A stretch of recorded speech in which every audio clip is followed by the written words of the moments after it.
Ladies and gentlemen, welcome back to Driven Wyld. Today we're talking about, not the first time I've heard this, Uber Eats driver says he delivered to Chris Brown's house. His tip was $1.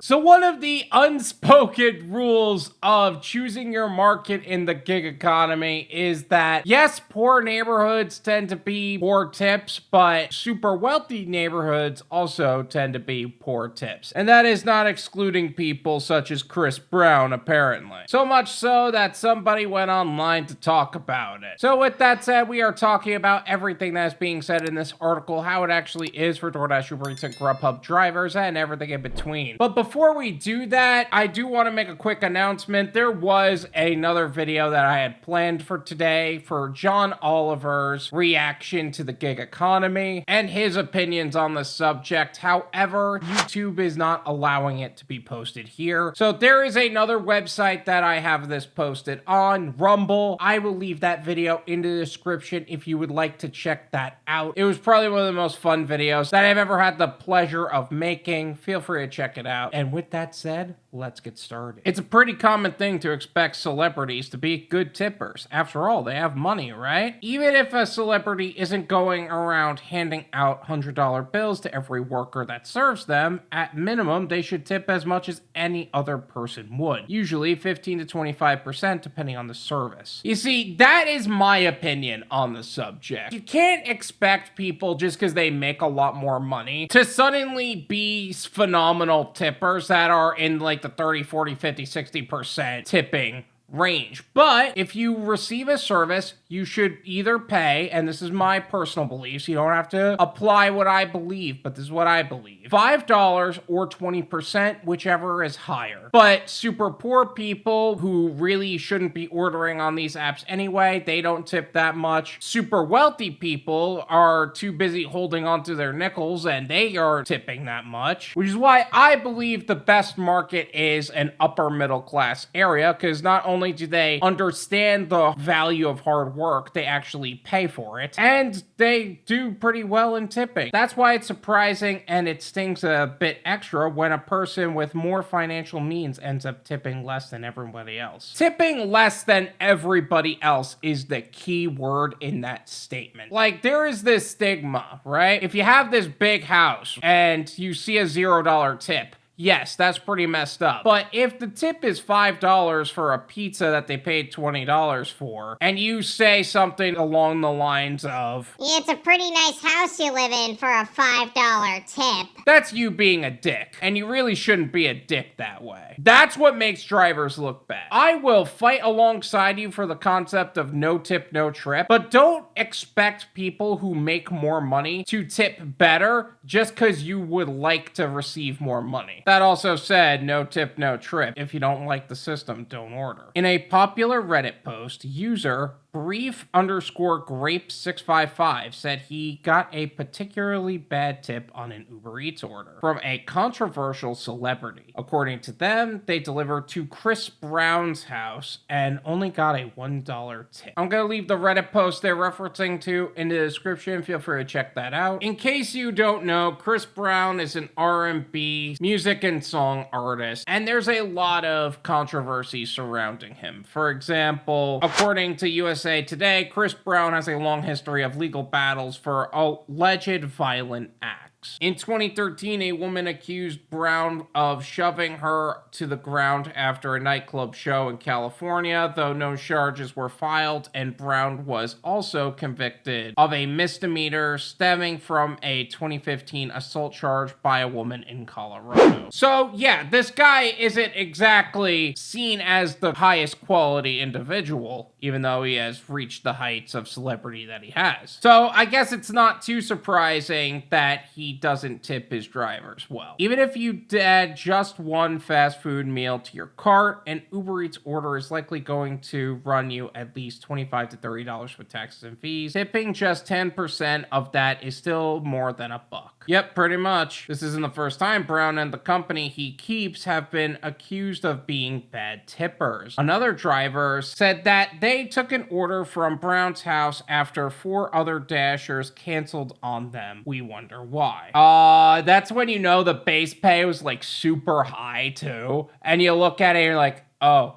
that's why. When they delivered it, the food seemed to be for Amika Harris, the mother of one of Brown's 3 children. Despite the driver being the only person to follow through on the order, Brown tipped a measly $2. Well, damn, all right. He's paying for 3 kids to 3 different moms? Oh my goodness. Doesn't mean it's right to tip poorly, but still, yikes. I'm just shocked that it was a low tip considering I drove 7 miles, the delivery person said. That's usually how it is, though. Like, it's always the really long distance drivers, the ones that expect you to do the most that tip the least. That's why I'm such a firm believer of no tip, no trip, because realistically speaking, why should you drive 10 miles for $2 when you could drive for $10 for 2 miles? A man who routinely bops women and pretty much anyone who pisses him off is a bad tipper. Color me shocked, a commenter wrote. I mean, you're not wrong. How you do some things is how you do everything. And if this is the kind of person they are, just living their normal lives, no wonder why their tips are bad. While Brown became famous for his music and dancing skills, he's now infamous for his violent tendencies, which the public first became widely aware of in 2009 when he punched Rihanna so badly that she needed to be taken to the hospital. Well, damn, all right. I did a Google search on Chris Brown controversy, and they said alleged violent acts, and they brought up shoving a girl in a nightclub and a misdemeanor for an assault on a woman in Colorado. Why didn't Rihanna come up? Is that not big enough news? He's since been accused of SA, punching a photographer, and continued the pattern of DV. Jesus, tell me what you're trying to get me demonetized without telling me you're trying to get me demonetized. Now, Brown isn't the only celebrity accused of being a stingy tipper. Harry Styles allegedly only tipped $5 on a $70 meal. That's about a 7% tip when 15 to 20% is standard in the United States. Some pointed out that in Europe, not tipping or leaving 5 to 10% is the norm. So if he's playing by European rules versus American rules, he's in the clear. I feel like that's something you would say if you're a huge One Direction fan and you just don't want to talk crap about somebody you're such a huge fan of. That's the vision I see from this. However, people should really tip according to the local customs of wherever they are. Thank you. To be fair, this mindset is exactly how people get rich. I'm not saying it's right, but being prepared to F anyone over is a good way to get yourself ahead, a person said in the comments. I hate the way you're right. I know that that's how a lot of people got ahead, but I do believe there's a right and a wrong way to do things. And that,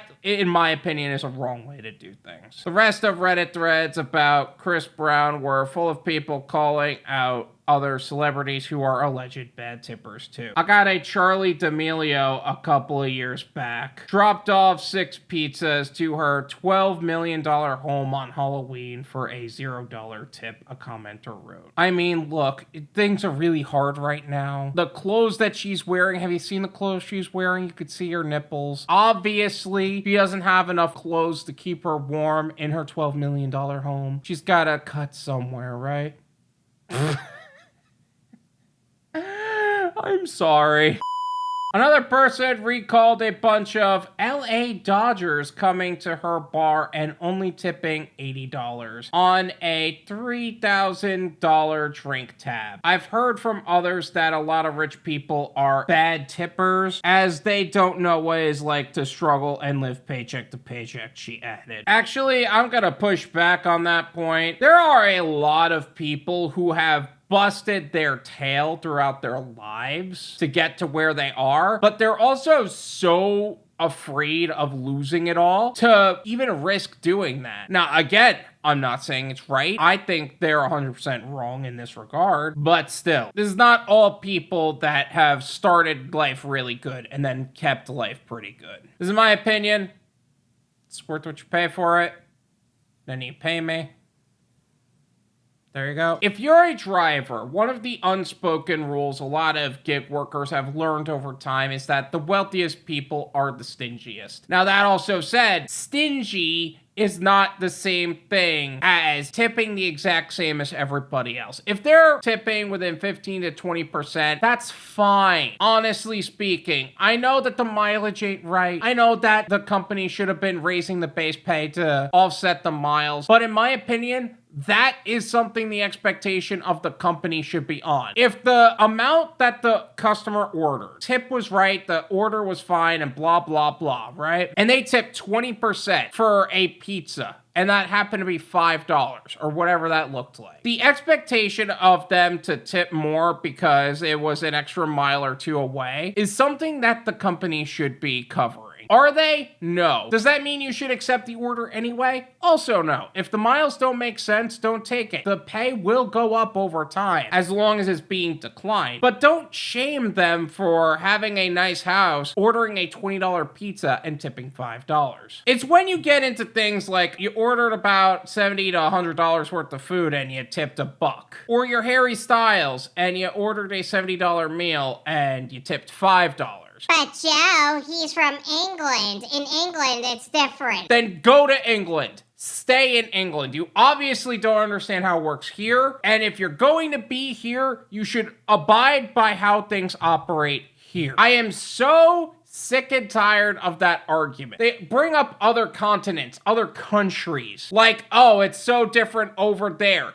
Go over there then. Like, why should I bend and twist myself to account for the culture you came from when you came in ours? And if I were to go over there, I'm expected to also bend and twist myself to abide by your culture. Like, pick one. If I come here, should I abide by your culture? Or if I go there, I should abide by your culture? Because in my opinion, if you're in the culture, that's where you should be accounting for said culture. If not, stay over in that country, because that's not an excuse anymore. I'm sick of that. Although Charlie D'Amelio not tipping at all, ridiculous. All in all, just do yourself a favor. Find a neighborhood that is upper middle class or middle class. Those tend to have the best tippers in my experience. Thank you so much for watching. I really appreciate it. As always, make sure to hit the like button, subscribe if you're new, and I'll see you guys next time.